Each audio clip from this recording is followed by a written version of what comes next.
All right, welcome everybody to today's webinar on the topic of boosting workplace productivity. I've got a ton to share with you and not a lot of time, which has probably been my formula since I got started with all these webinars.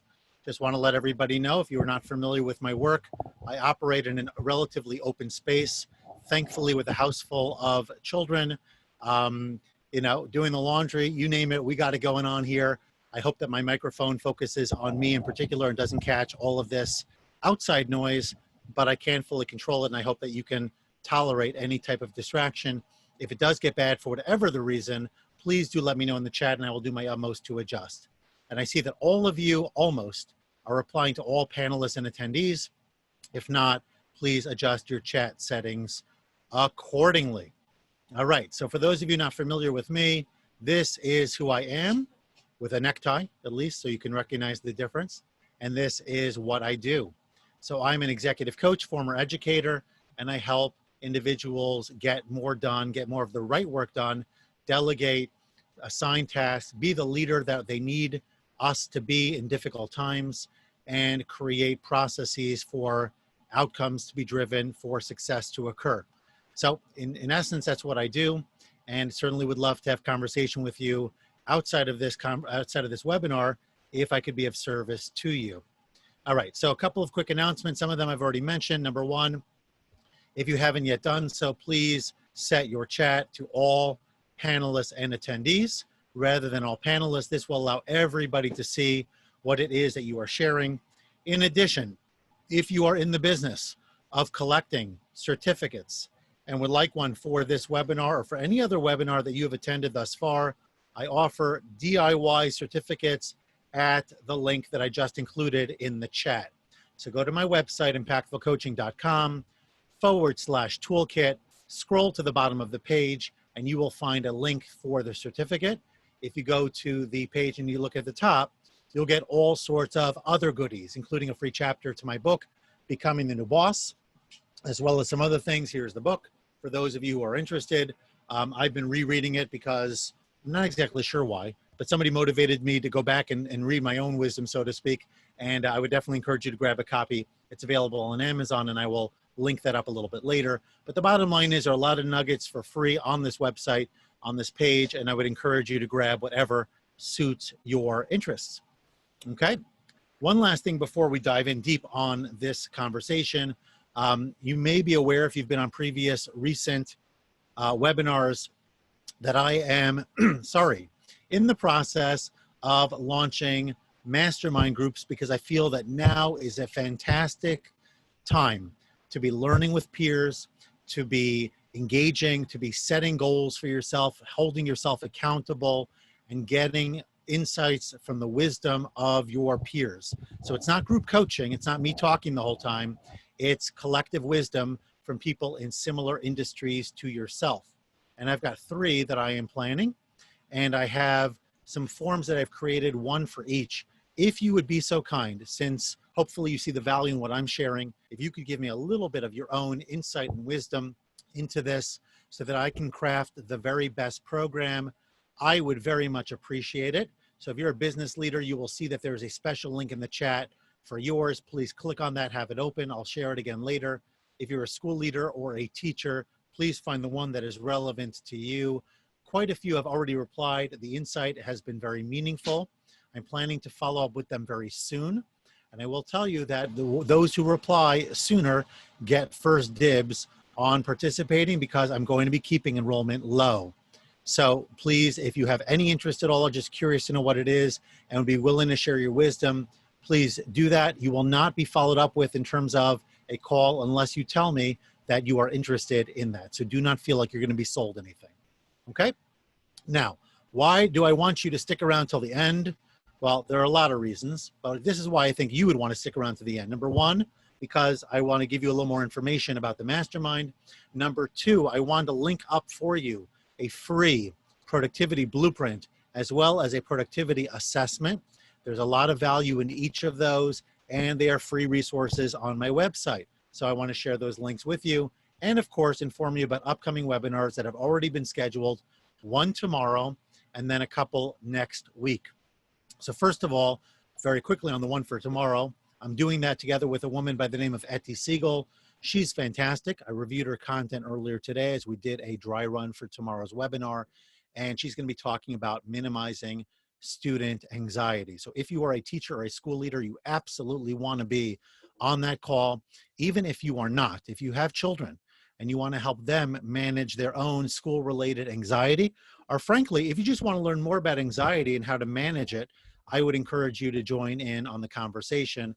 I actually just completed a podcast recording shortly before this one, so you can imagine I'm sort of on adrenaline multifold with a great leader, former Navy SEAL Alden Mills, and we talked about anxiety and stress and how one can control that through our own purpose, through understanding our future, through taking, purposeful action, all that good stuff.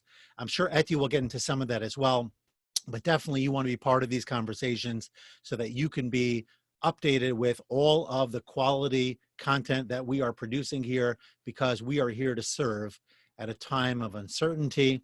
We are here to serve at a time when really I think we are most vulnerable, and we need to be able to create community. So anyone who came onto the call since we got started, which is about double where we were before, please do say, your name, where you're from, and whether or not you are a returnee. And if you want for extra credit, you can also add your profession or industry. So if you're a teacher, a school leader, a business owner, what type of industry within business, go ahead and share that. We want to know who's on the call. We want to know who we are talking to and who we are engaging in. And please do use all panelists and attendees.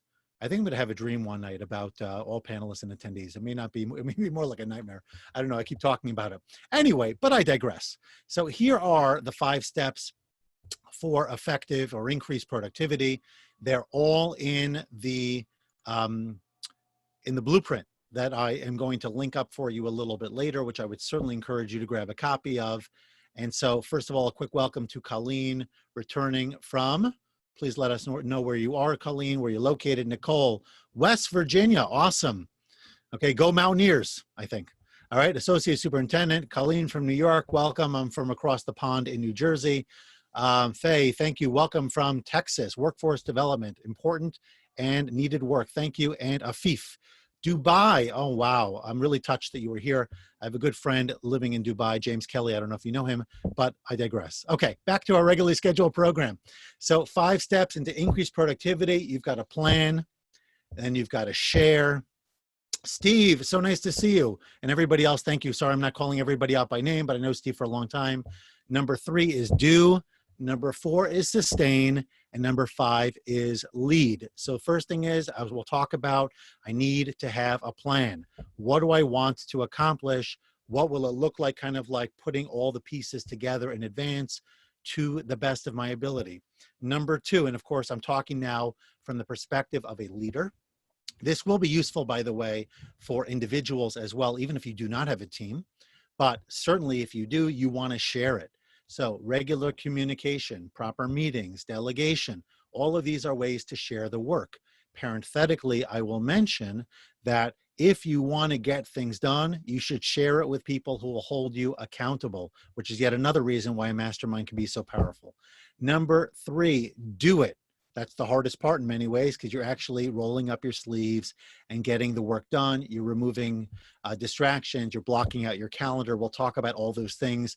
There is a clearer and better way to work than what many of us are presently doing.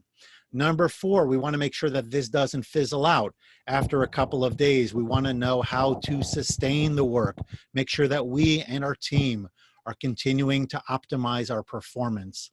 And finally, number 5, thinking about this from the leadership standpoint, what could I do as a leader to make an impact with my team? By the way, I will mention, since I talked earlier about upcoming webinars, next week, Wednesday, so 1 week from today, I'm going to go back through this process again. But unlike now, where I'm going to be picking one thing from each of these 5, next time I'm going to pick something different from each of these 5. So in each webinar that I offer, right now I've got 2, it very well might have a third. We'll see what the feedback is and we'll see how it goes. But each time that we do this, we're going to be learning something about planning, about sharing, about doing, sustaining, and leading, so that we can be hitting on all of them each time we come together and get more done. That is the goal here. And I certainly want your feedback about how productive you feel, at least looking at it the next time we connect, how much your productivity has improved. Just out of curiosity, you don't have to answer this, but I would appreciate a response if you feel comfortable, and please be as honest as you can. Before we dive into this, with 10 being optimized, and with 1 being a disaster, a train wreck, you're basically so distractible, you're getting nothing done. How would you rank your personal, actually, let's make this about teams for a moment, okay? And if you don't have a team, then answer this as a personal response. How would you rank your team's productivity today, with 10 being optimal and 1 being the lowest possible? That's question number 1. And as you respond, I also want you to think about what is the one thing that if you could come up with it on your own, let's say I ended the conversation right here and I said to you, yeah, in the COVID setting, currently as we're operating today, what is the one thing that you think could be done that will move the needle from you? Let's say Marissa said 4, and maybe she wants to get to a 6. We don't want to go from 4 to 10. I mean, we do, but practically speaking, that's not realistic. So what could Marissa, from your perspective, of course, be doing to move us from a 4 to a 5 or a 4 to a 6? Cora, think of it from a 3 to a 4 or a 3 to a 5. So please respond with your answer, and then tell me what you think you could be doing that will move the needle for you and help you be more productive. And I'll give you a moment to think about that and to enter it into the chat. So we've got quite a few people on the call. I'm really looking forward to seeing everybody, or close to everybody, responding here. Okay, better communication, Hassan, interesting. I'm curious in what that means for you. Getting organized, all right. Planning better. We're gonna hit on all of these, by the way. I feel good because that means that the content will really deliver today. Better connections with your students, interesting, okay. More efficiency and clear prioritization. Keep expectations high but still being graceful. Okay, not graceful, but showing grace. Clear plan, time management. All right, keep those answers coming as we move through our process. I will do my utmost to make sure that we are done on time, and at the same time that we get maximal value and opportunity for conversation. Time management, communication, less distraction. Okay, so a lot of us are hitting on the same points, which are very valuable. Steve, clear goals, steps to get there, a written plan at the outset. Nice, okay, thank you. Avram, and on it goes. Okay, so here is step number 1. Again, everything that I'm sharing with you in brief will be unpacked for you in the blueprint. I would definitely encourage you to get a copy of that. So the 5 steps in step number 1, so every step's got 5 subcomponents, is number 1, identify the right tasks. What specifically do I need to be doing? I'll mention quickly, there's something called the Pareto principle, which means that 80% typically of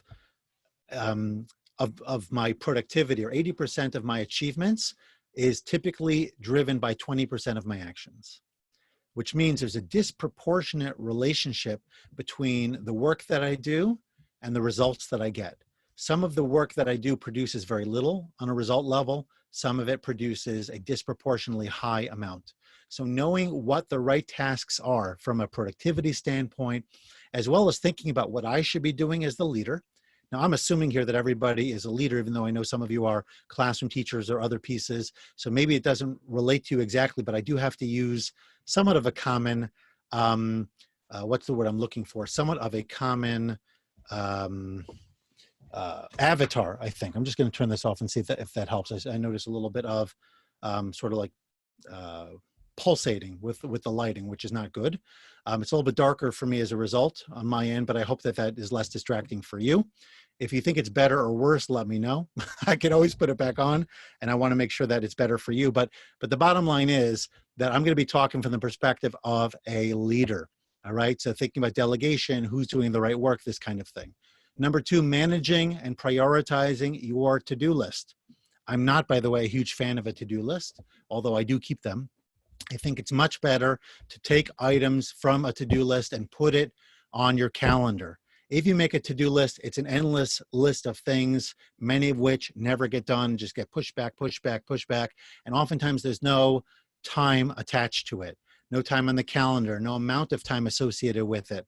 So we have no idea, and we typically are not very good at estimating how much time we actually need for tasks. But if I know, for example, we'll talk about writing a proposal as a SMART goal in a moment. If I know that that's going to require roughly 2 hours of time to get done, I may devote 30 minutes, day, A, B, C, D, 4 days this week, put it on my calendar from 8:30 till 9 in the morning. I'm doing nothing else during that time. And I can predict by the end of Thursday in the morning at 9 o'clock, I will have a written proposal. So you do have to manage your to-do list. You definitely need to prioritize what is the right work for you, at least in terms of this environment. We're going to talk later about the Eisenhower matrix, which is about urgent and important, and this will help frame that as well. The third one is that you should be setting goals for yourself and make them actionable. So I set a goal of delivering webinars and a frequency in which I'm delivering them. I have a goal in terms of how many individuals I want to be showing up to every webinar. And when I see that the numbers may not be what I want, I do certain things to push those numbers because I think that the value is there. I hope you would agree. And I definitely want to make sure that as many people as possible are getting value from our time together. Those are examples of positive goals, things I'm going to do as opposed to things I'm going to avoid. The next one is organize your workspace. I actually don't have the most organized workspace at the moment as I'm looking around, but it's better than it was. And I will make it better by the end of the day today, because to me, if you work in a messy space, you produce messy work. But if you are organized, your space actually has a psychological benefit on your mind. It helps your mind be clearer. It helps you to declutter. And of course, you find things more readily. Now, it doesn't mean that there aren't people out there that do very well with messy spaces, but most people do better when workspaces are organized. And I would argue, not just on your physical desk or your kitchen table or wherever you're working right now, I would also encourage you to be organized in your computer files and anything you are doing and using regularly to ensure that you can find what you need quickly and access it in a way that will help you move your processes along. And of course, when you're planning, you got to ask yourself, what is needed, right? Do I need to learn a new skill? Do I need to buy a book? Do I need to find a mentor? Whatever it is, I might need something to make my plan come to life. I'm not always ready to put my plan into action today. When I decided I wanted to do webinars, I had to find a platform. I had to learn the platform. I had to deliver on that platform a few times until I'd be able to do it effectively. And now I'm getting better at it. And hopefully you don't notice that once upon a time, I was a bit of a novice, like all of us were in our respective areas. So I'm hopeful that the one that I chose today is going to be our focus. Those are the ones that I color differently. In most cases, they are in blue, if not always.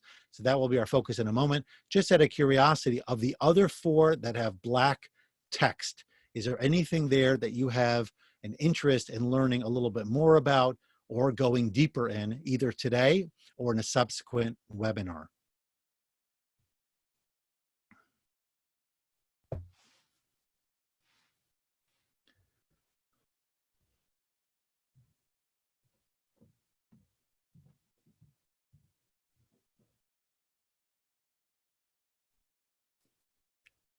I'm going to continue to look for your responses as I transition in a moment. Okay, what is needed in remote learning? Thomas, if you could elaborate a little bit, that would be helpful. Identifying the right task. Thank you, Colleen. Okay, you can continue to respond. Hopefully by now I've given you a chance to see it. Cora, we're actually going to dive right into that one in a moment. And some of you may feel like this is a bit of a review if you've been on multiple webinars. Some of the content I have talked about before, but there's nothing wrong with a good review if it deepens our learning and allows us to put things into action. Okay, I am going to ask you, by the way, I am going to ask you, thank you for mentioning that, Thomas.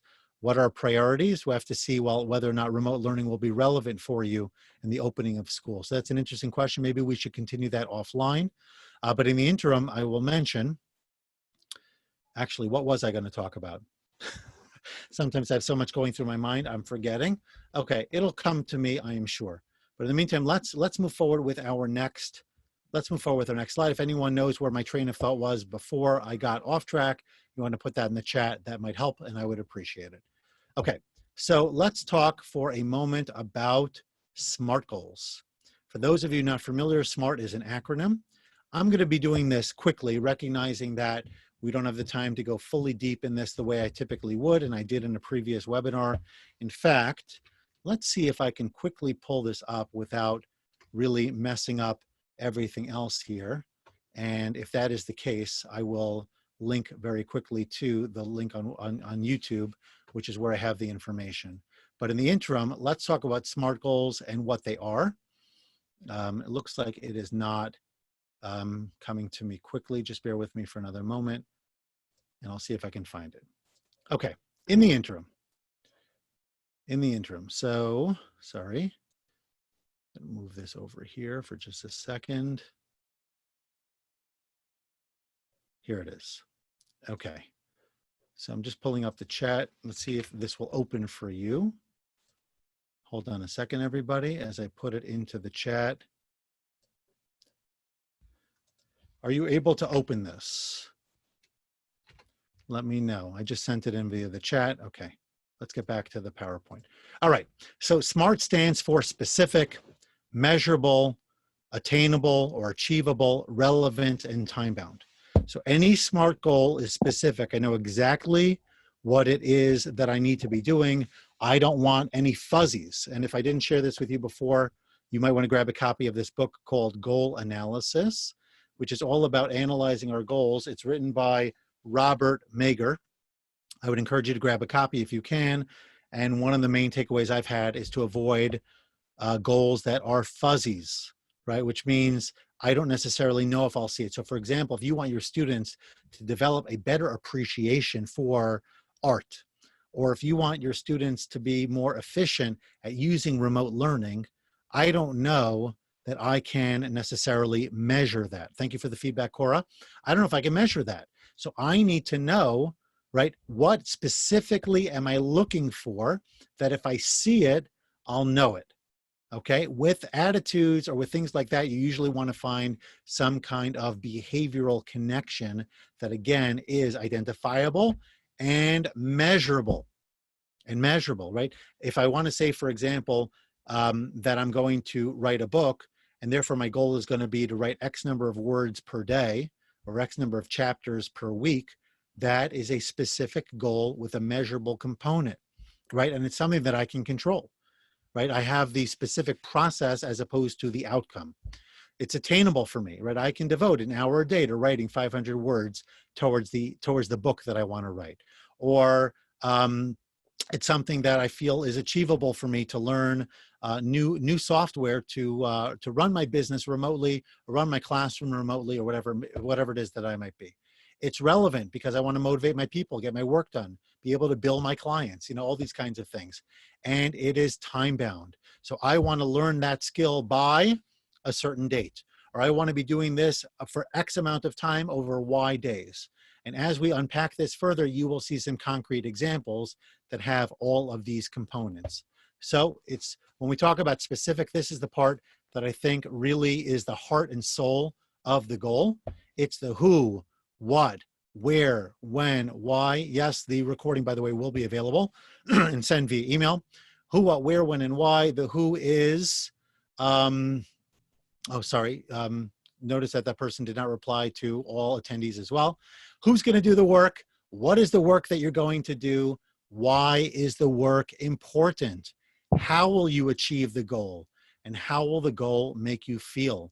When you tie emotion into your goal, it will motivate you more often than not to get better work done, to do it more rapidly, to fight through the resistance, to push through anything that's holding us back, right? It's so hard sometimes to get work done when you don't really have a schedule anymore and you're not seeing anybody in the office and they can't really check on you in your cubicle or in your office, that kind of thing.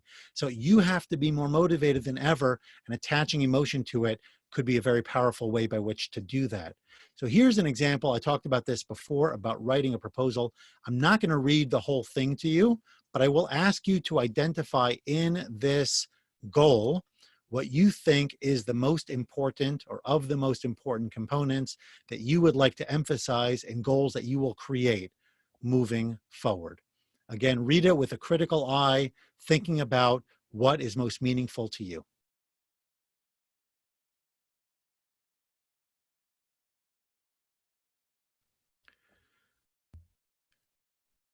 Thomas, as a reminder, please click on all panelists and attendees in the chat so that everybody can see what you are saying. I don't know if you adjusted yours, Therese, but if you didn't, please do that as well. Steve, if you could do the same, all panelists and attendees, everybody will then be able to see what you are typing.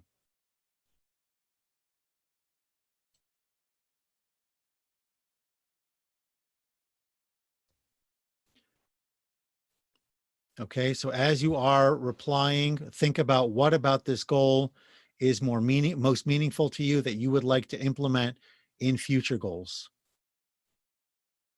Christiana, please adjust to all panelists and attendees in the chat.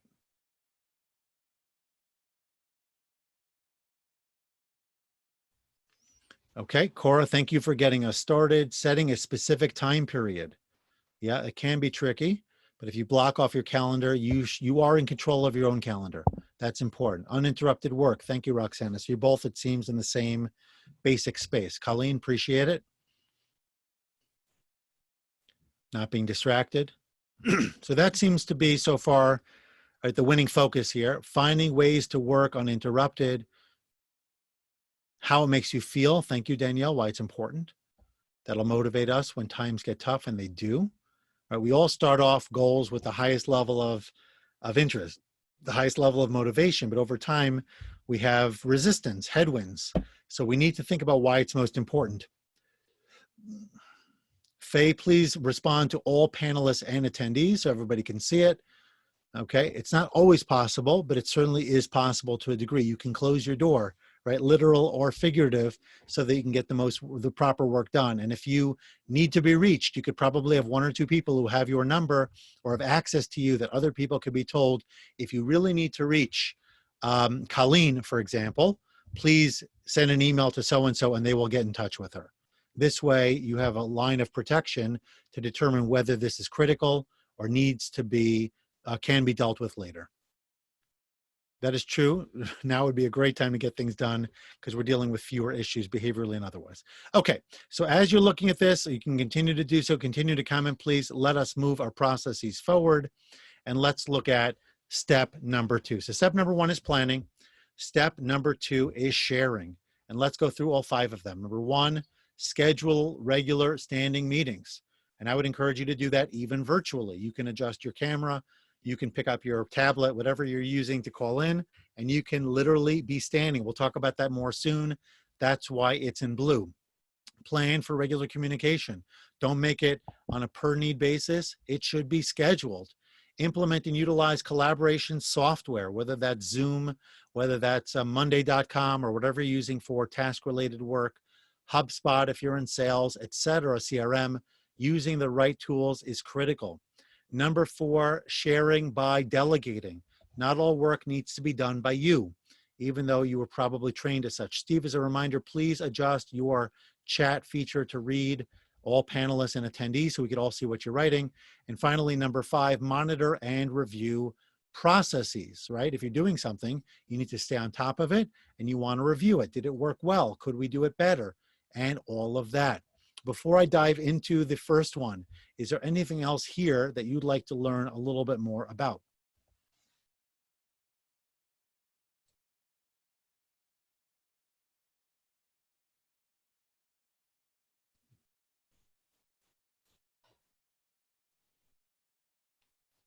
Anything in particular that you'd like to learn more about? Okay, delegate. All right, well, that's good. That already tells me that I should be sharing more about the delegation process. Let's see if I can quickly find that, because I know that I did that recently. Here it is, boom. Okay, hold on one second. I'm gonna grab that link and I'm gonna put that into the chat as well. So anyone who didn't get to my delegation talk, please, I hope that you can see that. Oh, actually, please ignore that last part. Let me do that again. I don't want you to open up at 901 seconds. I don't know why it does that sometimes. Please let me know if that second link can be opened. You might have to grab it and put it into your browser. Okay, how many modes of communication technology-wise should be considered? I would say not too many, Thomas, especially if your people are relatively new to technology or not so comfortable with it. You want to ease them in and create comfort with them before you move forward. Okay, collaboration software, there's a lot there. Okay, so let's see what we can accomplish today. I will be mindful of the other pieces for future reference. All right, so here are two examples of agendas for a morning huddle. Now, some of these, let's see over here. Now, all of these can be done virtually as well. I'm just curious, with the red banyan on the left side being one, and the lean, let's get the full name, my screen is kind of blocking the name, lean project consulting as number 2, which one, from your perspective, would be more relevant or actionable for your team, more useful for you, more in line with your leadership style? Just curious, do you prefer, not that these are the only two options, there are other options as well. Just curious to know which one, red banyan being one, or you could write RB. If you want, you could do 2, or lean or LPC for lean project consulting. Which would you prefer? There's no right or wrong here.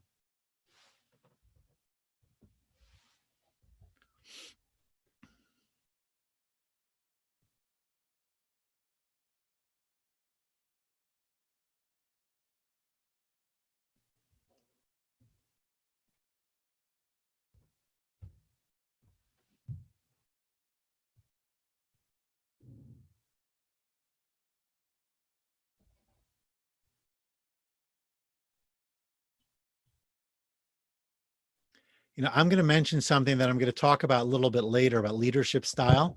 It's very interesting to me. I'm just going to speculate here for a moment that those folks who are on the left side are probably a blue, and those of you who are selecting the right side are probably a green or have those inclinations. Now, you might say to me, I have no idea what you're talking about, and that's okay. I will explain later. But please make a note to self that red banyan, for now, we're going to call it blue, or the blue team, almost like color war over here. And those folks on the right side are probably more inclined to be a green. And I will share with you my opinion on that a little bit later. Okay, or at least where I think I sit in that continuum. So, by the way, any feedback here about what a morning huddle is about? Let me ask you like this. What would you say are the biggest benefits of huddling your team together at the beginning of a workday? Why would this be valuable?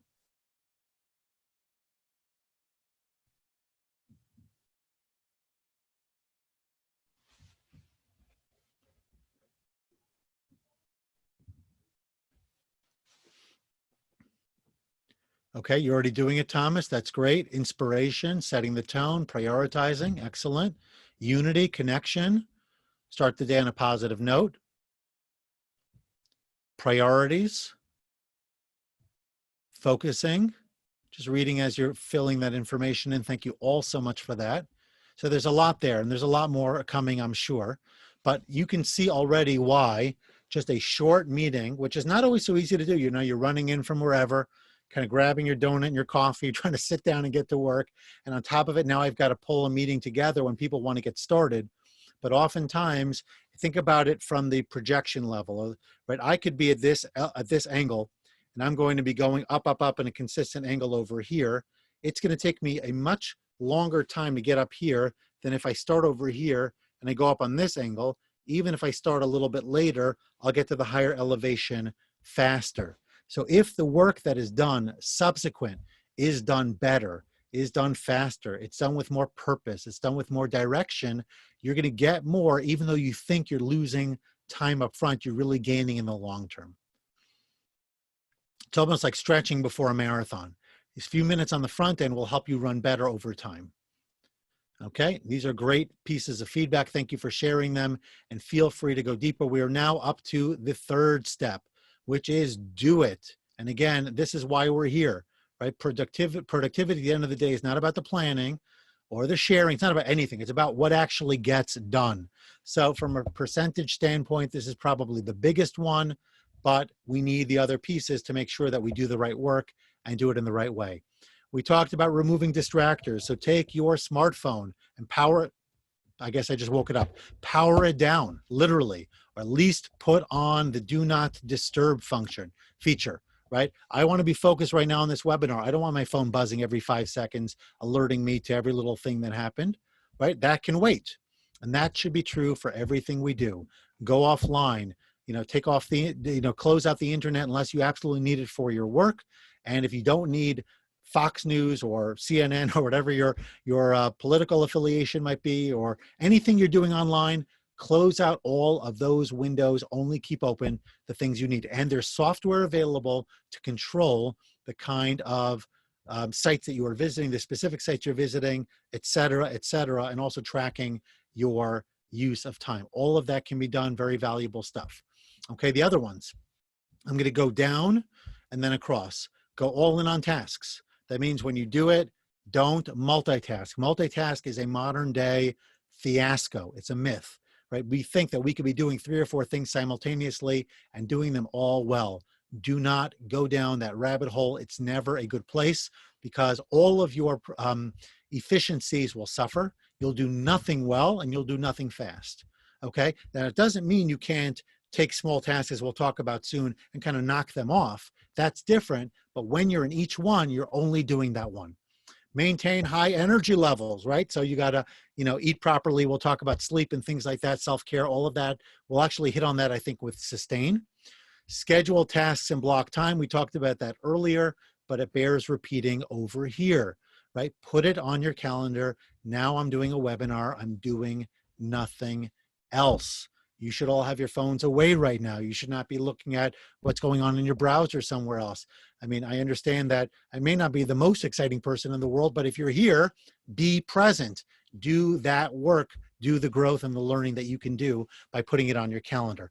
And finally, we're going to talk about this now. If you have some small tasks that just have to be done so that you can focus on the biggies, go ahead and knock them off, or at least put them on a certain time of day. I would actually say, from a strategic standpoint, if you know when you are low energy, that might be a great time to do the light tasks that don't necessarily need a lot of your attention. You may be familiar with this matrix. It's often called the Eisenhower matrix. Stephen Covey made this, popularized this as well in talking about the 7 habits. So we've got a matrix of important to not important on the left side, urgent to not urgent across the top. The top left we'll call quadrant 1. The second one, the one to the right, we'll call quadrant 2. So do is 1, defer is 2, bottom left, delegate is 3, bottom right, delete is 4. So if something is urgent and important, you need to do it now. You've got a problem that has to be solved immediately. God forbid there's a fire in the building. There's something immediate. The board chair or your primary client needs your attention immediately. That is urgent and important and should trump all other things. Ideally, from a leadership standpoint, from a planning standpoint, you want to be, excuse me, deferring till you have the right amount of time. Those are things that are important but not urgent. Planning, learning, thinking, being creative, that's real leadership stuff. That is quadrant number 2. You may not have to do it right now, but you want to make sure it gets done. Number 3, somebody else should do it. That's delegate. So these are the kinds of things that typically constitute interruptions. Scheduling your calendar, scheduling or participating in meetings that may not necessarily require your presence, emailing somebody, or maybe certain tasks within the organization or within your framework, whatever that looks like, your company, that doesn't have to be done by you. These kinds of things should be delegated. Okay, and finally, delete all the stuff that is trivial in nature, not important. Just get rid of it completely. Don't even pay it attention. So let's quickly go around before we continue. What is something that happened to you within the last 48 hours that constitutes a do? Something that was both important and urgent. Please keep your answers short if possible. You don't have to elaborate.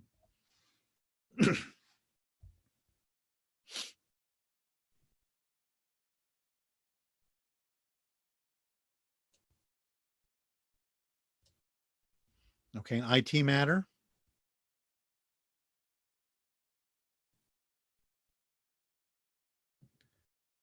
Online connection, paying salary. These are important. And yeah, I would argue that they're urgent too. Okay, I'm looking for more responses. Okay, so you're asked to write a blog, and that, I guess that was a timely matter. Um, Matters of opening your institution to the airport. Okay, oh, great. All right, so now let's take a look. Let's skip number 2 for now because I'm not sure everybody's operating in that space as much. Let's take a look at something that could have been delegated, whether you delegated it or not. Okay, so something that you did or may have done in the past to something that you did or would delegate moving forward.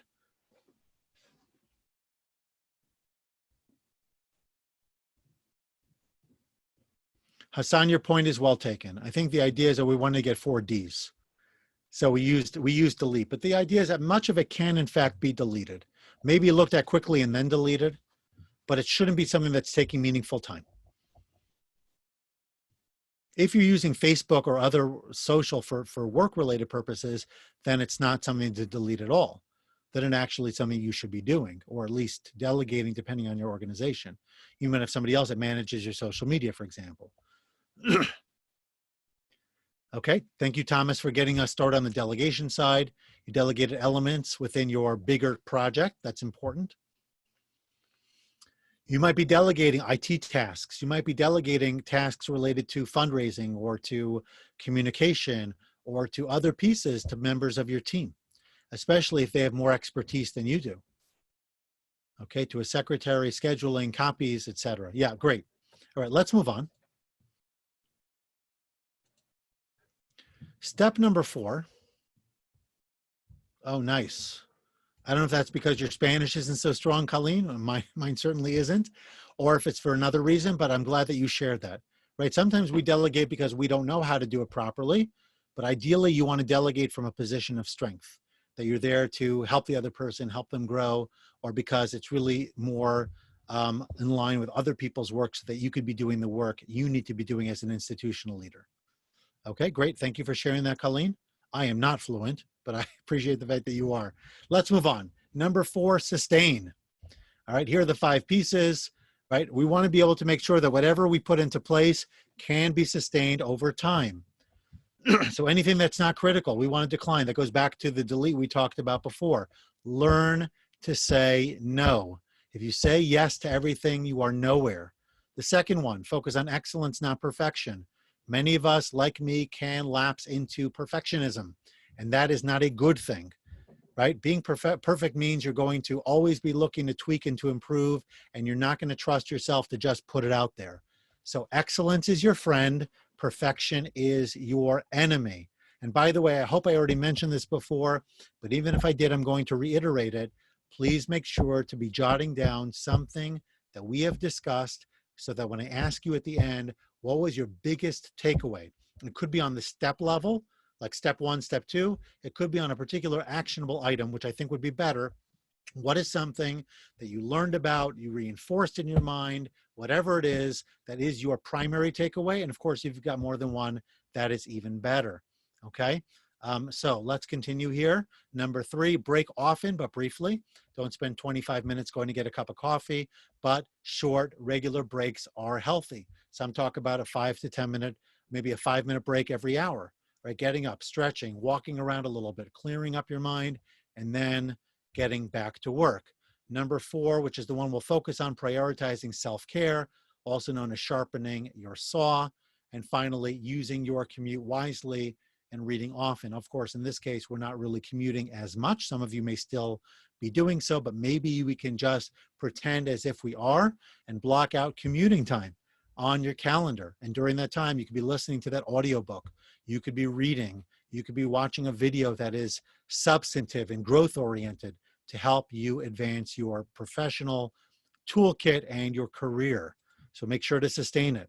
Now, I think this slide kind of says everything, right? We want to sleep, be properly hydrated, exercise regularly, eat properly, have proper nutrition, And the last one is probably take naps or take breaks on a regular basis. We want to take care of ourselves in a variety of different ways.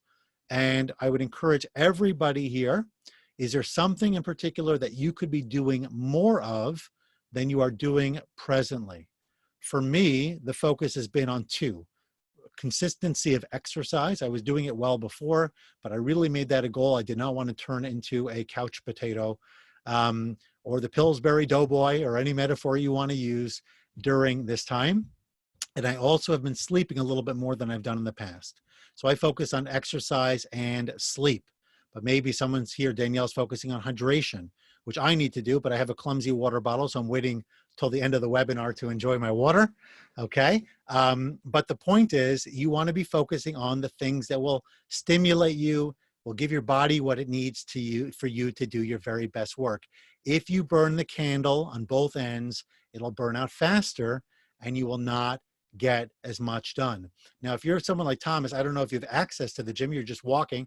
Okay, there's a lot of exercises, as you probably know, available online, many of them for free.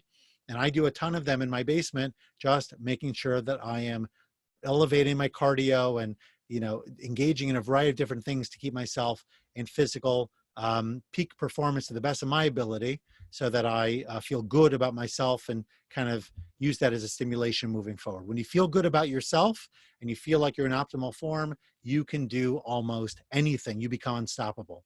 So I encourage you to do that, okay? And then finally, from the perspective of the leader, step number 5, excuse me, is to lead it. So the first one is build workplace passion. Make people excited about what you're doing and the impact of your work. So for example, John Deere, the manufacturer of farming products, not now in Corona, but in general, will bring team members to the end users, to the farms, to agricultural depots, whatever it might be, to see how their products are being used and the impact that it's having on people's lives. That builds passion. It's certainly not the only thing. Aligning people with purpose, engaging them, aligning their skills with their work so that they feel that there's a good fit. All of that will build passion, and passion does drive results.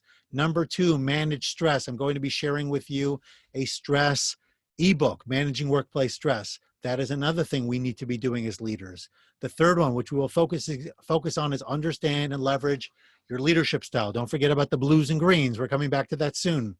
The next one is set your people up for success. We talked about that before, making sure that there's proper alignment between interests and abilities and the work that they do to the best of your ability. And finally, leading from the values up. So if you have a value system of how your company operates or how individuals use their values, whether that's customer service or honesty or integrity or punctuality or whatever it might be, those values will typically motivate people to do their very best work. And you as the leader help set the tone. You are the one really responsible for the culture in your workplace. So you got to make sure that you are doing your very best to create a culture that you are proud of, that is clear, that is repeatable, that people can reference all the time and say, this is who we are, this is what we stand for, this is what drives our actions. Okay, let's take a look briefly at true colors. And I apologize, by the way, that this did not get fully represented on the slide. PowerPoint wasn't working with me fully on this, but you will see that there are 4 levels. There's blue, gold, orange, and green. They just represent personality types. There's a lot more that you can find online about true colors. And in fact, since I've been doing this before, I'm going to try to do this again. Let me see if I can quickly find a link to my, hang on one second, I'm sorry. Let me see if I can quickly find something on my own page about it, because I know that I've done talks on true colors in the past. Hang on one second. Yes, okay, here, let's do this one. This is a longer one, but I think it's probably more substantial. Hang on one second. The link is coming in a moment. All right, I got it. Okay, hang on a second. Here is the link. I would encourage you to open it and have it available later if you're interested in learning more about true colors. But you'll notice at its core, there are certain fundamental qualities. Now, a blue and a green are diametrically opposed in this image, and in many ways in real life as well. So a blue tends to be more sympathetic and empathic, emotionally driven. So they're more interested in how you're feeling, and they use feelings to bridge to the actions. Whereas the green is very logical and independent thinker, focused, efficient. They want to get the work done. They're not interested in all the touchy-feely emotional stuff that is oftentimes, they view that as a waste of time and not necessary. And so if you're a blue leading a green or a green leading a blue, you need to know how your style affects other people. And when I talked earlier about those two different meetings, so one of them struck me as being more about how you're feeling, how you're doing, all of that. The other one was much more about what needs to get done and by who and in the right way, et cetera, et cetera. So these are just things to think about as we consider our leadership style and the impact that they have. Okay, just looking to see if the lighting issue is resolved at this point. Okay, oranges and golds are relevant as well. Many, many educators identify as golds, okay? Oranges tend to be more creative, more eccentric in many ways, more focused on the moment, adventurous. So you might have a little bit of everything in your mix. And yes, it would be possible to get the full chart. I have to figure out how to share that with you. But minimally, Colleen, I would tell you, if you Google True Colors, you can find it online. It is very available, both as an image, as video content, etc. Okay, here are, I mentioned the blues and greens, so I will share with you their particular frustrations. And when we know what frustrates the other one, we can, number one, be more careful if we are that other color, right? If I'm a blue working for a green, I need to know what I do that frustrates my boss and vice versa, okay? So what frustrates me? What do I do that frustrates you? And sort of like getting into the mind of the other person. If I am really in tune with my leadership, I can do a really good job as far as making the right decisions and behaving in a way that will come across as most helpful. I will also include here a link about to an article that I just saw about productivity styles. Okay, so I would encourage you to take a look at that. That article talks about 4 different productivity styles that people have, and there's a lot of wisdom in there. I just decided in the interest of time not to loop that into our conversation today, but it's just another resource that I'm trying to share with you. Okay, so that, before I wrap up, I do want to remind you, I'm going to be asking you shortly for what it is that most resonated with you, the actionable items that you feel are going to help you be more productive moving forward. Here are some of the resources that I referenced. Number 1, definitely go ahead and grab a copy of the productivity blueprint and the productivity assessment. I think if you go to my website, and almost any page will automatically give you the option with a pop-up of taking the assessment. Many, many people have done it and found it very valuable. I just sent the links via the chat as well. So the blueprint is a free download, and the assessment will give you some insights about your current level of productivity. And I would encourage you to be as honest as you can, not use all the information we shared in order to color your responses. The next one I want to share with you is to please send me a link if you are interested in the mastermind. Now, I did share with you before, and I'm going to include it again, the links to those forms. If you do that, I will automatically get your information, and you can tell me in the form itself if you want to be contacted or not. But separate from that, you get emails from me, I think pretty often, with my email address. I'm also going to include it here in the chat so that you can quickly access it if you want to learn more about the mastermind and how you could be learning with peers and really engaging at a time of confusion and uncertainty and getting best practice results from your peers. Go ahead and shoot me a note. I would love to have the conversation and see if you're a good fit. Realize, please, that the space is limited, and I'm only going to be focusing on the number of people I feel can properly be served in this environment. Okay, here are some of the benefits. It's a matter of being more productive, being a better planner, delegating, all the things we talked about quickly. We're going to go really deep on and, of course, unpack much more. You'll strengthen your leadership. Your communication will improve. You're going to learn with like-minded people who want to get things done and want to support one another. And I can't think of a better time or a more important time in our history than now to have these benefits. And many of you have more time. Many of you have the flexibility of schedule you typically would not have. And to me, it's a wonderful opportunity to learn, to go deeper so that you come out on the back end readier than ever to grab the bull by its horns and be successful. Thomas, and I appreciate you being here. So do take a look at my website. I've already, this morning, I put up the webinars for next week, which include the next one on productivity. Okay, but by all means, Nicole, I do understand. Great having you here. Maybe before you go, if you could quickly just tell us what your biggest takeaway was, what you plan to take action on. Next week, we've got one on productivity and then another one on memory and retention. So if you're a teacher or a school leader in particular, you want to grab that one because that's going to be focusing on how you can help your students not just learn the information, but really master it. So I would encourage you all to go ahead and to register for those, and the registration links are on my website. Here are a couple of ways in the chat that I included that you could help to support my mission if you are so inclined. If you feel that you're getting real value out of these webinars and you want to make a contribution, there is a link where you could donate. In addition, if I could be helpful to you in your practice moving forward, feel free to shoot me a note so that I can discuss with you what working together might look like. And you can grab a copy of Becoming the New Boss, which I showed you before, but I'll show you again real quick. Grab a copy of this. Lots of leadership nuggets in there, and definitely worth the read, and I think worth the price, if I may be so bold as well. Okay, so I'm going to get your feedback soon. Tanya, you got us going. Thank you about that. This is the end. So now, before we actually close the call, let's quickly review. Tanya, you got us started. What was the biggest benefit for you? Teresa, I really appreciate your feedback, by the way. Faye, I saw your response. Thank you, Morning Huddles. But what is your thing that is going to move your needle forward, that's going to help you become more productive, that you're committing to, so that you could tell somebody else, either on this call or when you get off, I learned about X, and I'm committing to do it, and I want to do it through a SMART goal, sort of like fold it all in to make sure that you are more productive than ever. I really want to see your feedback before we wrap it up, so I'm going to give you just a few moments where I will stop talking and I will watch what you have to say. And I think I mentioned to you that I was going to share the stress ebook link, so that is here. And I'm going to also share my YouTube channel so that any resources that you did not get before, you can access. Any recordings, for example, those are in the chat as well. So I hope you guys have got it.